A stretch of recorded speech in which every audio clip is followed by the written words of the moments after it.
What's your NSFW secret? 1. I touched a girl in the office kitchen once, and when I heard another colleague coming down the hallway, grabbed her hair, nibbled on her neck, and sped up my hand to try to make her cross the finish line before we'd be interrupted. And it worked, leading her to have to try to ride out the last waves of her and ignore what a sopping mess her britches had become while our esteemed coworker was getting a cup of coffee. 2. I used to post dudes here and really miss doing it.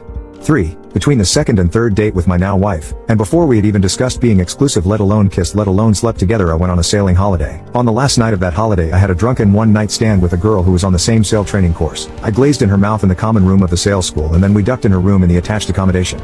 A week later, I had the third date with my wife. Of course I lied and said there was a girl who I was attracted to, but nothing happened. 15 years later, for some strange reason, I haven't been able to tell her. It isn't the fun time part. We've told each other details about almost everything else in our fun time past. It is the original lie on the third date, I'm afraid to admit. And I don't know why. It was far from my only one night stand, and she had more casual fun time than I did before we met. I think she'd probably suspect something happened that night. It wouldn't make any